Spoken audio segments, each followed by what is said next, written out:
Some thrillers on week 2 Sunday. A lot more points in week 2 than week 1. Some bad news for Joe Burrow and the 0-2 Bengals. All that and more coming up on today's Peacock and Williamson. NFL analyst Brian Peacock and former NFL scout Matt Williamson bring you expert NFL analysis every day in less than 30 minutes. Get an inside look into the NFL on the field and in the front office. With elite breakdowns, next-level analysis, and in-depth information only for the real NFL fans. This is Peacock and Williamson, and it starts now.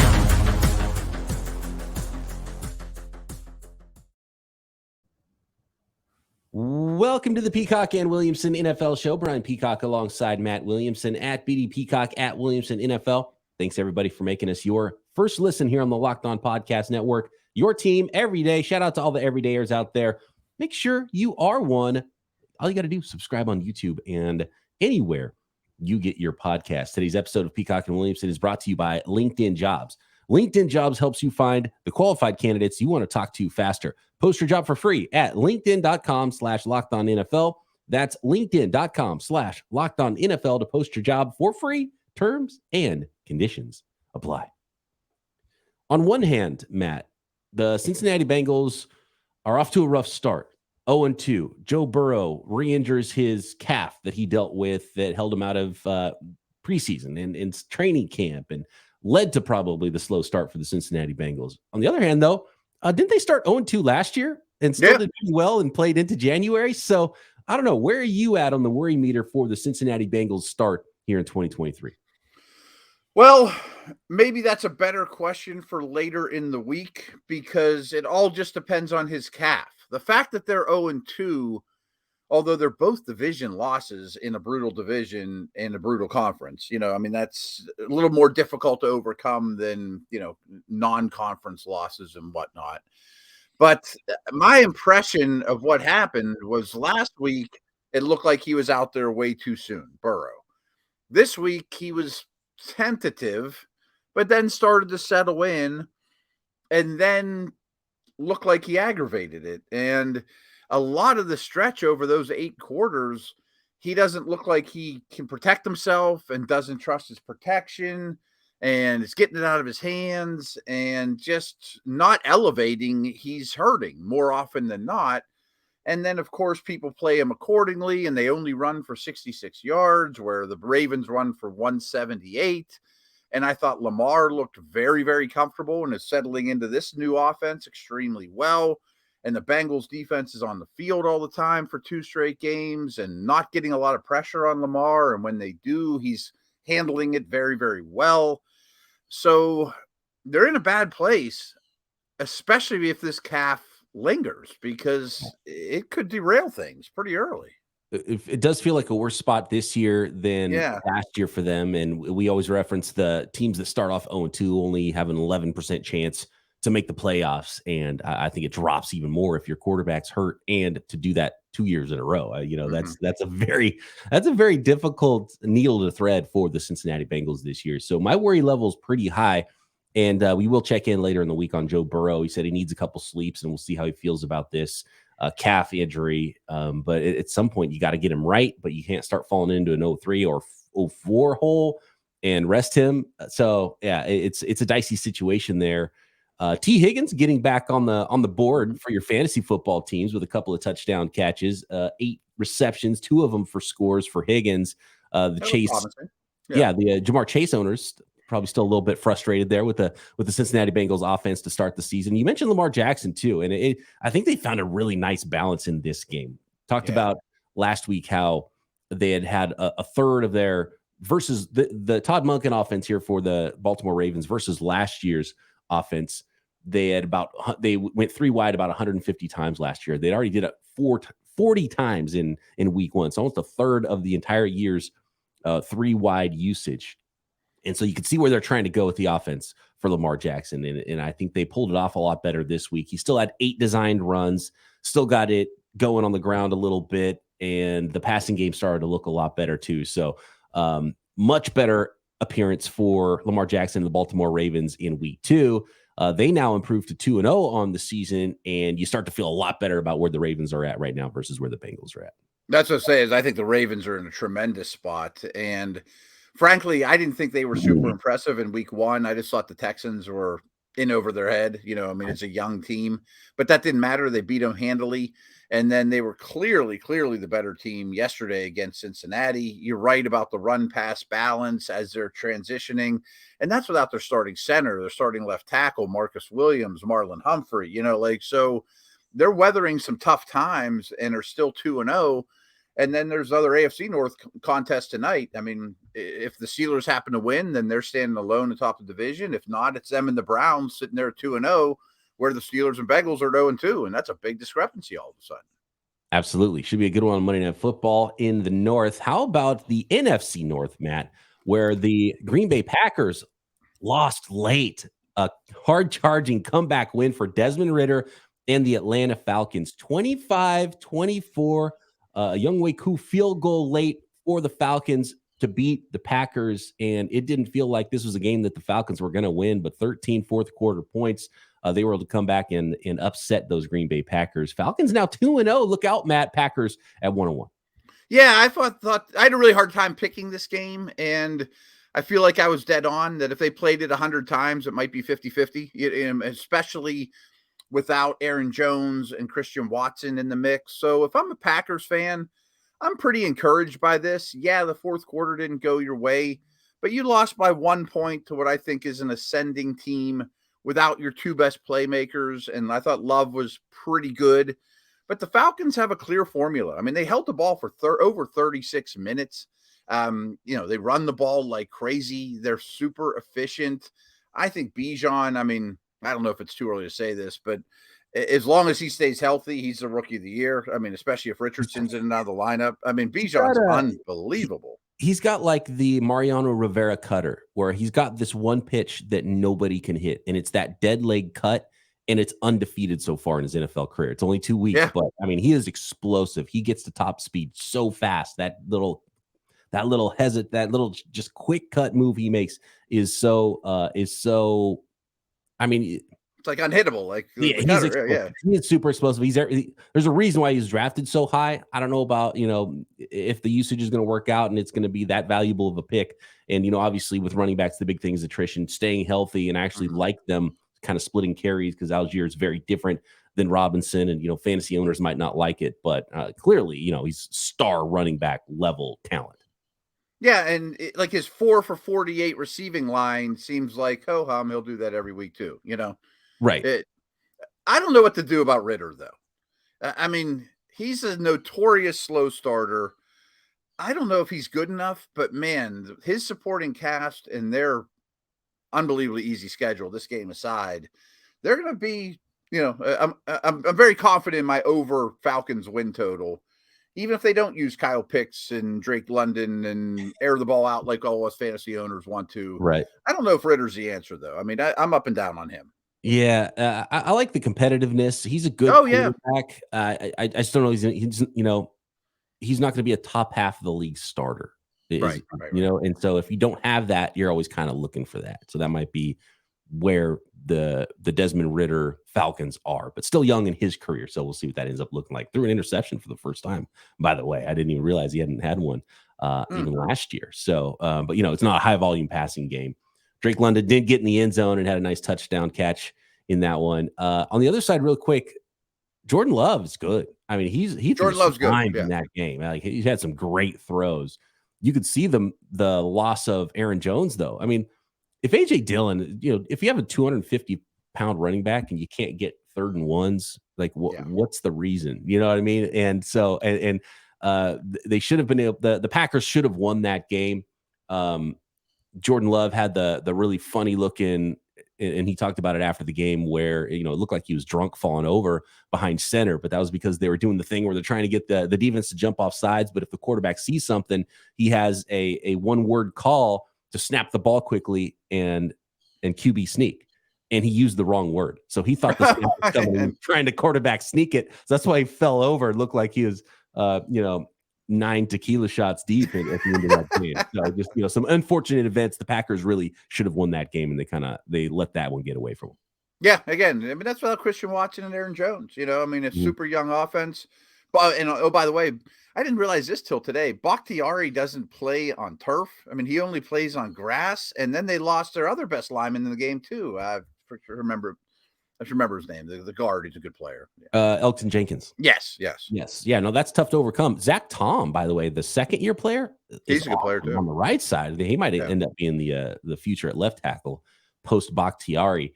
Their young receivers, though, are really good in Green Bay. They Even are. aside from Christian Watson, Dontavian Wicks, the 5th rounder this year, Toure and Dubs from last year. I like Musgrave too. Well. Yeah.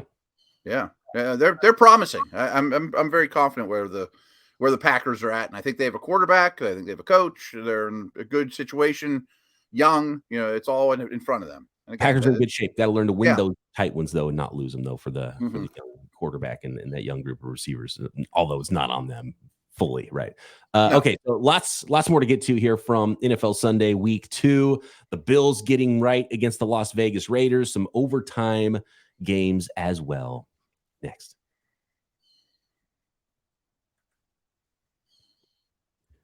Today's episode of Peacock and Williamson is brought to you by LinkedIn Jobs. These days, every new potential hire can feel like a high-stakes wager for your small business. You want to be 100% certain you have access to the best qualified candidates available. That's why you have to check out LinkedIn Jobs. LinkedIn Jobs helps you find the right people for your team faster and for free. And why not go to the place where those job seekers already are? Everyone's already on LinkedIn, right? So all you do is you add your job posting to the purple hashtag hiring frame to your business's LinkedIn profile, and it spreads the word that you're hiring. And then use simple tools like screening questions that make it easy to focus on candidates with just the right skills and experience so you can quickly prioritize who you'd like to interview and hire. It's why LinkedIn Jobs is rated #1 by small businesses in delivering quality hires versus leading competitors.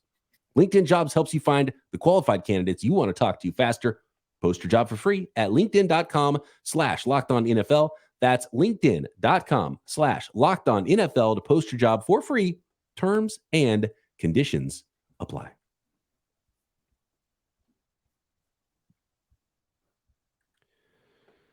How about those Buffalo Bills? I had a feeling they'd get back on track. We had that, Favre-like 3 interception performance from Josh Allen in week 1. They came back and even I think they were down 7-0 early to the Las Vegas Raiders. Ended up winning 38-10. 3 touchdown passes this week from Josh Allen, and really it was just a better team beating a worse team. And eventually, the Bills took over that football game into the second half. So I don't know if there's any big takeaways here. Jimmy G threw, a couple of picks, one not his fault. Josh Jacobs, actually, here's the biggest takeaway from this game. How about that? Yeah.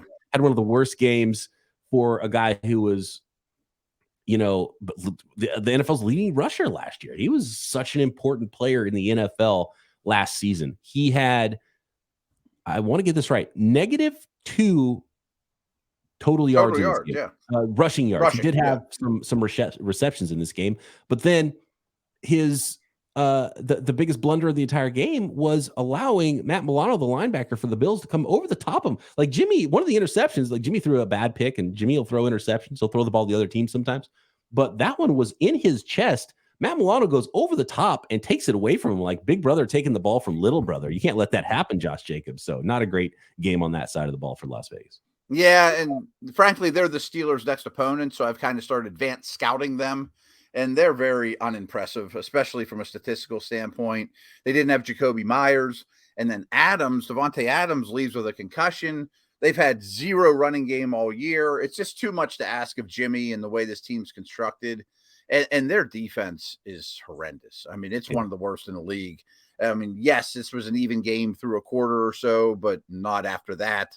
I was very happy to see 35 rushing attempts, and James Cook touching the ball 21 times. Great. That's what you want to start to establish there, Closely resembling a bell cow look, like a #1 back look, and so far in his NFL career for James Cook, 17 carries, 123 yards in that one. Yeah, and he's impressive. And take some stuff off of Allen. He doesn't need to throw 3 interceptions every week and be a hero, The Seattle Seahawks in overtime defeating the Detroit Lions 37-31. This game was really fun, and it was kind of just all over the place. It was, and I thought Seattle was in huge trouble. Both their offensive tackles down on the road. But don't count some of these teams out. I mean, Pete Carroll has won a lot of games in this league, and I thought Geno started slow, and then he started lighting it up. Goff had that streak of non-interceptions broken, but he's been playing well too. Amon-Ra St. Brown was in and out of this game, which isn't great. DK Metcalf got banged up in this game. But I like what Seattle threw at them. I mean, tons of extra tight ends on the field and spreading the ball around. And look at all these guys that had targets. I mean, Walker, Charbonnet, Smith-Njigba, Disley, Parkinson, Fant, Lockett, Metcalf. I mean, all had multiple targets. I thought they played well. And I was not ready to count the Seahawks out, but I was really down on them before this game. How about David Montgomery goes down with an injury? Problem, man. So, of course, especially the looking at the fantasy football angle or looking at Lions fans, you drafted a first round running back, number 12 overall, Jahmyr Gibbs, right? Like, okay, the starter got hurt, but we got a first rounder who's super explosive that can step in. And Craig Reynolds runs on the field, right, as the running back. And you're like, whoa, wait a second, what's really going on here? And then in the end, Jahmyr Gibbs 7 carries for 17 yards. So the Jahmyr Gibbs thing through 2 weeks is not looking right, and how much more they trusted David Montgomery to start the season over their first round running back, and like usage aside, like, Gibbs can catch the ball out of the backfield and be some of that, but it's like they trust David Montgomery, so there's something there with Gibbs, and I'm kind of side-eyeing Jahmyr Gibbs right now in a way that Bijan Robinson, there's no problem there. Like, he's going to be a dude. They're just kind of like limiting the usage, which I don't have a problem with. With Jahmyr Gibbs, it doesn't seem like they're holding him back. Like, okay, hold on, this guy's awesome, but we want to slow play it. They're like, I'm not sure there's really usage to be had for him right now early in the year. And when I saw Craig Reynolds on the field at running back once Montgomery was out, I was like, oh no, that can't be a good thing. It's just frustrating to watch as a fan too. Right? I want to see Jahmyr Gibbs out there. Yeah, 100%. Because when he's out there, he shows up and he's dynamic and he makes people miss. And especially in week 1, he was very impressive when used. But I don't think people realize this stuff. I mean, all these, I'm putting in quotes, space players. It's hard to get those dudes in space in the NFL. I mean, not to mention you're not Bama, but just the hash mark situation and the speed of the defense. And if you're not good in protection, and that's what stood out to me, is I don't think they trust him in protection yet, or who knows, maybe ever. And I think Montgomery's going to be out significant time. I mean, at least a couple weeks. So these space guys, we'll just get them in space. We'll do blah, blah, blah, blah. That doesn't work in the league. Like, I mean, Dexter McCutcheon, or what was his name again? The dude the Chiefs drafted in the second round. Like, there's some of these smaller dynamic guys. They start getting hit. It's a big man's game. I'm not saying he's a bust. I just have some concerns too. Important game for Seattle. They are now 1-1 on the year. The Detroit Lions on the other side at 1-1 with the Packers at 1-1 in the North and a couple of 0-2. So we're 8 games in, and we got 2 wins so far in the NFC North. Am I adding that up correctly? I think so. Yeah. And Lions have 1 and Green Bay has 1. And they look like the best 2 teams by far. And the Bears look like a disaster. Horrible. They lose 27-17. I mean, they're actually kind of in this game still, despite how bad it looked. And then the late interception on the screen pass, and you watch the play originally, and it's like, what is Justin Fields doing? It backed up in your own end zone. Not a great place to run a screen anyway. And he throws an interception to Shaq Barrett, defensive lineman. And then you realize they ran the exact same play the play before. So everybody on defense knew the play was coming. So that's not even hard to put on Justin Fields, as bad as he played in this game and holding the ball too long and just Fields not seeing the ball clearly. Big problems with the coordination of the entire offense. I can't believe how all the way out I am on the Bears versus how excited I was to see this team this year take a big step. And they're almost taking a step backwards at this point. Yeah, you're right. And okay, they got DJ Moore involved. We begged for that after week 1, and that gave us some results. But the running game isn't great, and it's just another 6 sacks. We can blame the coordinators and all that, but this guy holds the ball forever, and he's just not recognizing things quickly, and he takes bad sacks and doesn't play in timing and rhythm, and it's not working well with the coaching staff either. I'm not defending Luke Getsy and all that, and the Bucs aren't terrible, by the way. The Bucs are 2-0. They're maybe one of the least impressive 2-0 teams I ever remembered, but How about Mike Evans? I wasn't touching him in fantasy, and this guy's lighting it up. I love what I'm seeing from Mike Evans. People are talking about him as getting traded away at the deadline, but the Buccaneers would be fighting for the division lead with the division trade deadline. So I don't think he's going anywhere. And Baker Mayfield doing, pretty good Baker Mayfield type stuff, not the disastrous Baker Mayfield. So yeah, I like what the Bucs are doing right now. The opponent wasn't great for the Bears, and they got to clean some stuff up. How about this? We talked about Lamar Jackson, and he had his 8 design runs in this game. Everything that we saw from the Bears last year revolved around, okay, we're getting Justin Fields going on the ground. And I understand trying to develop him more as a passer, but you got to do what works. And through 2 weeks, there's only been 4 design runs for Justin Fields. And, one of the touchdowns in this game was a Justin Fields scramble. And it's like, yeah, if you're not getting him going on the ground, I don't know what you're trying to do with him, because the rest of it's not working anyway. So huge problems with the Bears. And they might be in the Caleb Williams sweepstakes right now.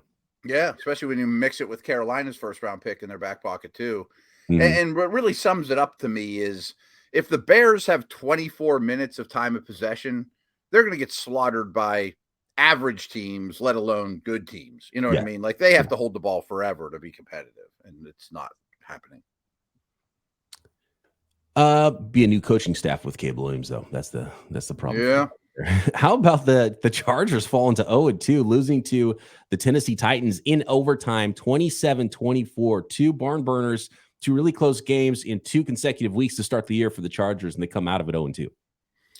Yeah, and I'm not super duper worried, but 0-2 is really tough. Talking about coaching changes, that could happen at some point. Could Kellen Moore take over at some point, even during this year? Like, I give Tennessee credit. It's such a Vrabel win. Tannehill comes back, plays a lot better. They get enough out of Henry.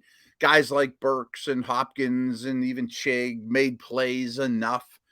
But, man, I think the Chargers are the story. And I really hope the people don't start talking about Herbert like he's a late game choker or he doesn't have it or any of those things. I mean, like, they had predictably no running game after running all over Miami in their 5 and 6 man boxes that Miami threw out there. No Eckler. And still, Herbert's putting this offense on his back and playing really well. But the Charger defense, to me, let alone because the head coach is defensive minded, but they're getting very little out of Mack, Bosa, J.C. Jackson. These guys are super bazillion-dollar contracts that they're getting very little from. Totally agree. Yeah, absolutely. And early in that game, the Titans offense looked disastrous. It looked awful. It's like, this team's not going to score points this year. And in Vrabel fashion, kept it close, played a little D, started running the ball more and more and grind them down. What was it, 25 carries, I think, for Derrick Henry for only 80 yards. But they played their brand, and in the end, took them to overtime, but they overcame the Chargers, and the Titans improved to 1-1. Yeah, Chargers have lost 2 tight ones. I mean, so I'm sure that'll balance out, but, man, not pretty. Kansas City Chiefs. This one we got completely wrong. It was like, I don't know about the line, but how about the over? And this was the way under, 17-9. I did not see that coming. But Patrick Mahomes did find Travis Kelce in the end zone for a touchdown pass there. But come on, Jaguars, 9 points. You gotta put the ball in the end zone. Yeah, my takeaway more than anything was KC's defense, and obviously Chris Jones has something to do with this against some backup linemen. He was obviously a spark that they needed. But the defense played really well, and I didn't think it was Lawrence's best game. I didn't expect this thing to be 17-9, that's for sure. Mahomes was fine. He wasn't tremendous. They still have some issues at the wide receiver position. Jacksonville didn't run the ball particularly well, but I thought KC's D deserves the game ball here. I think I saw something where the next 12 opponents for the Chiefs have a combined record, or the next 5 opponents for the Chiefs had a combined record of 1-11 or something crazy like that. Wow. So the Chiefs got that win and are in a good place now in the AFC West. So an important one for them. Getting their players back, you feel a lot better about where the Chiefs are versus just 1 week ago. No doubt. They're in good shape. No one's crying for the Chiefs.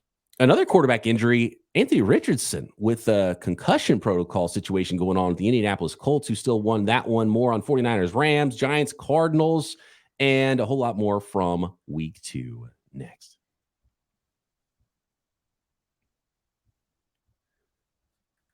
Today's episode of Peacock and Williamson is brought to you by Prize Picks. I have so much fun playing Prize Picks. Won a couple, lost a couple. You know what got me with Prize Picks? I had the more than. I was 4 out of 5. I had the more than on sacks for Hutchinson against the Seahawks with their tackles out. And I couldn't get that one sack. I thought that was the gimme one. I thought that was the one for me. So good job, Seahawks, getting it blocked up. Looking at Monday Night Football, how about the more than 9.5 rushing yards for Bryce Young? I think he's going to get on the move a little bit in this game, as he did a little bit in week 1. He's an athletic guy. 9.5, that's what? 2 scrambles. Come on. That's my favorite more than pick, looking at some of these Monday Nighters. So much fun, though. And you can win up to 25 times your money this football season playing Prize Picks. It's super easy. You pick 2 or more players. You go more than or less than on their projected stats.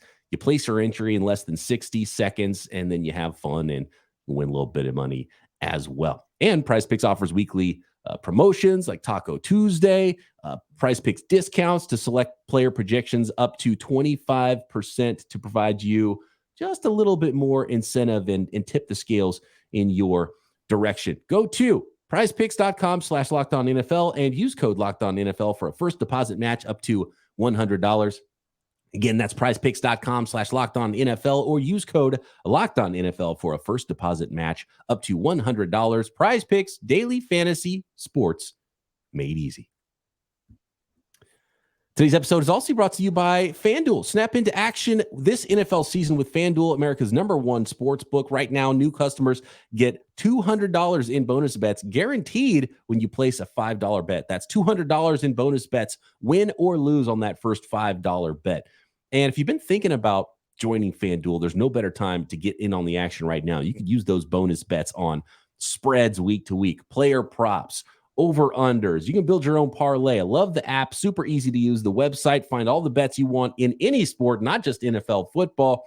So visit FanDuel.com/LockedOn and kick off the NFL season in style. Again, that is FanDuel.com/LockedOn. FanDuel, official partner of the NFL.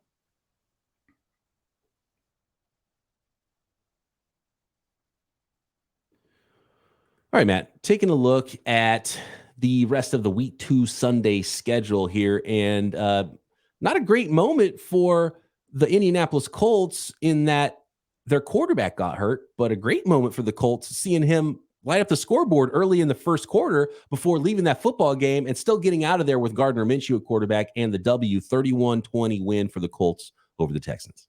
Yeah, and it was pretty dominant, to be honest with you, and Richardson just looks the part. But this is he's played 2 NFL games and he hasn't finished either, by the way. So hopefully this is just a small setback. I mean, concussions, it's hard to comment on, but I'm hoping he's back next week. They didn't skip a beat, though, when Minshew came in. I mean, my impression of this game from top to bottom was the Colts are just a further along football team. You know, their line is better. Their pass rush is better. They have DeForest Buckner and Leonard and Nelson, where Houston doesn't have those guys yet. But to the Texans' credit, I mean, their line was abysmal in both the run game and protection. Stroud was sacked 6 times, but he still threw for 384. A lot of it to Nico Collins. Like, that's something. You know what I mean? Like, this team's been in the doldrums for so long. At least your quarterback really elevated those around him and kept this thing a little closer than it looked. Yeah, the Colts were just better up front. And so, you know, early 14, I think it was 14-0 lead at one point. But the Texans just aren't there. And my big takeaway with the Texans is, you know, okay, Stroud looked good. I like their back-to-back 2-3 picks in the draft. Stroud looks like he's going to be a player. Will Anderson, I think, is going to be a stud. But you can't trade away your 2024 first-round pick for a team that might end up with the #1 pick in the draft. So that, and according to reports, they chose to give up their own pick in 2024 when they moved up in the draft instead of that's criminal pick of their own. And that's you can't do that. Like, you can't do that. That was a terrible move on their part to give up that pick, which might be one of the more valuable picks we've seen in a long time. If they keep losing games and they're behind, they're going to lose a lot of games, and they might get the first pick this year. They might. They're really bad, but maybe there's a couple guys to build around finally, you know. Yeah, no, some good players there, and I like the direction, and they didn't fold even though they were down early. And They made it a contest, but yeah, the Colts are further along. And man, I hope Anthony Richardson stays healthy because just something he's got it. He's got it. Yeah. Just seeing him in the preseason was like it's firing for him upstairs, and he's so physically talented. Fun to watch.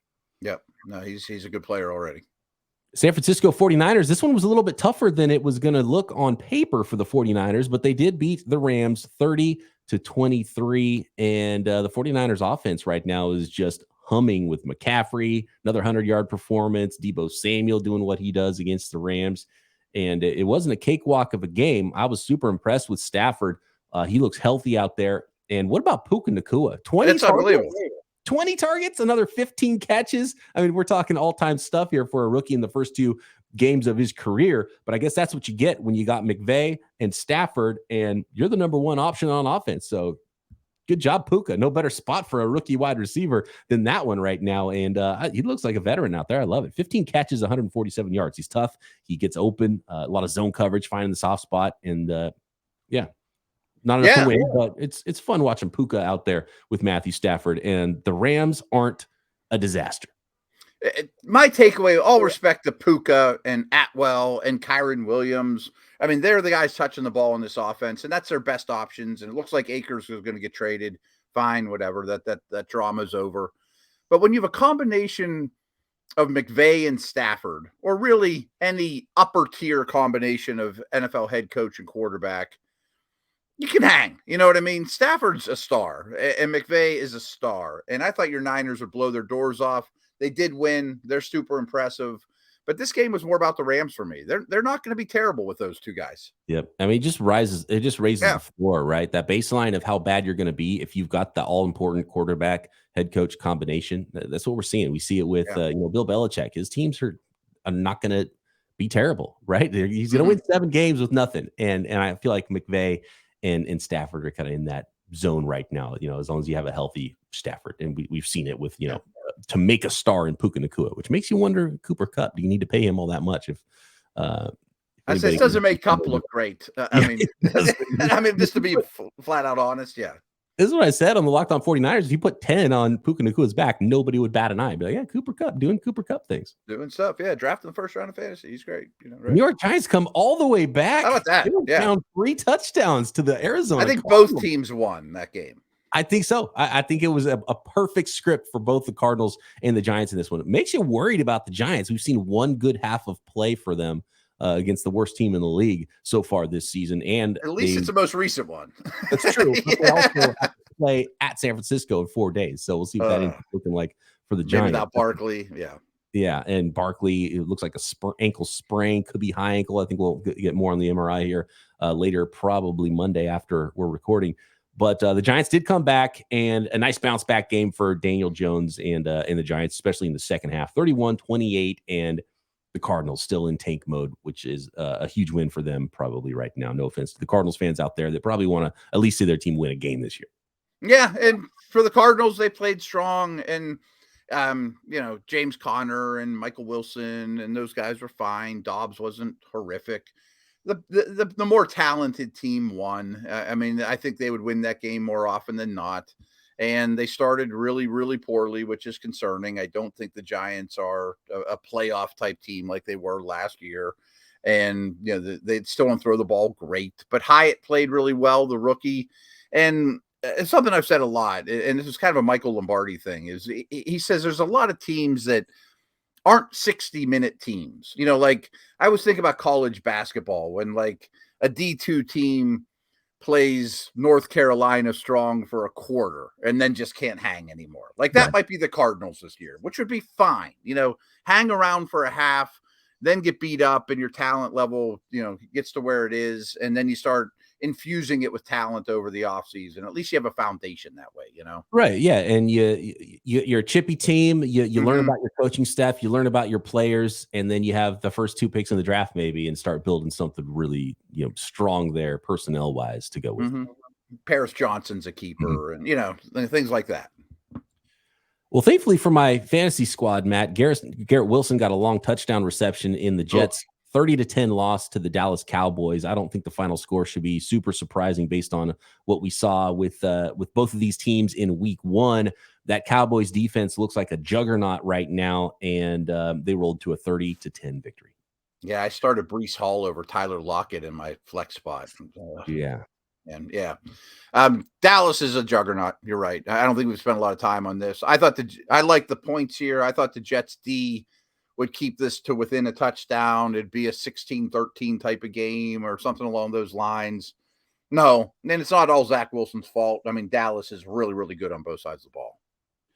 You're the only one disappointed about Breece Hall's usage. Breece Hall himself, I think, was a little bit disappointed about his usage after that one, which he should be. I mean, I understand taking it slow with him, but one of the dynamic players, you got to get him the ball, especially if it's tougher to get the ball to your receivers down the field for the Jets offense right now. And Dalvin Cook doesn't look. I mean, I don't want to say I told you so, but all off season I said Kamara, Mixon, and Cook all drafted the same year, all started to look like they were declining to me last year, and kind of sticking by that, especially with him. Yep, they're hitting that age. It's just what happens. With NFL running backs. A costly fumble too for Cook and them. Mm-hmm. The Commanders defeated the Broncos. Another comeback victory here for the 2-0. We're now 2-0, right? The 2-0 Commanders and the 0-2 Broncos. My favorite thing from this game was just some moon balls, the classic Russ Wilson moon ball. One was just a Hail Mary attempt, which worked, by the way, and the Broncos did not get the 2-point conversion to tie that thing up and force it into overtime. But other nice throws, and Marvin Mims Jr., the rookie, getting involved with some long ones. And it was I'm forgetting his name now already. Robinson, the other receiver for the Broncos, who I didn't know anything about coming into the season, was a big part of their offense. Brandon Johnson, excuse me, Brandon Johnson, right. 2 touchdown catches on both of his receptions. So interesting game there for the Broncos. It's hard to feel what their direction is, but this is a huge win for the Commanders. Yeah, 2-0 versus 0-2. And I mean, there was a lot of drama in this game. Not sure everybody was watching. It wasn't the highlight reel type of game to watch, but some big plays by Denver, one on the Hail Mary. Mims caught a 60-yarder as well. I think he needs to get more involved. But if you really peel it back, what I saw was the Commanders' dominant defensive line that they're spending a lot of money on and draft picks being dominant. I mean, to me, they kind of stole the show. They sacked Wilson 7 times. Did a pretty decent job against the run too. I mean, so, but I mean, good win for the Commanders. I thought they were going to be a bad football team this year, and they're better than that. I worry about Denver though; they're in trouble. I think you nailed it up front too, because their leading rusher was Russell Wilson on his 6 carries or whatever it was, and good to see him run around a little more, but. Yeah, he looks like he's in good shape. It's sort of like it's hard for me to see it yet with Sean Payton and Russell Wilson and the Broncos. I'm not seeing the vision quite yet, and I don't know if we're asking too much to see it in 2 games. But maybe it looks a little bit different than last year, but the results aren't any better. There was a narrative all offseason. Well, the Broncos defense is going to be good, and I kind of fought back on that. I'm like, do we? I mean, Bradley Chubb's gone. Von Miller's long gone. I like Surtain's going to be good, but I don't know about the defense as a whole. Yeah, like Surtain and Simmons are great, but do we know that that's going to be able to carry them and run the ball and play great defense? Like I don't see that kind of defense there. Are the Commanders the new Giants this year in the NFC East? Maybe. I mean, get to 9 or 10 wins after winning the first 2. That doesn't sound too crazy. And Howell ain't too bad. He's okay. Yeah. I mean, sometimes I look at him like, ooh. And then sometimes he plays hard and maybe he'll be all right. And last one here from Sunday, the Miami Dolphins defeating the New England Patriots 24-17. The Patriots came back and made this one close. I loved the special teams maneuver with that was awesome. I love it because offenses use motion. No team more than the Dolphins. Watch Tyreek Hill.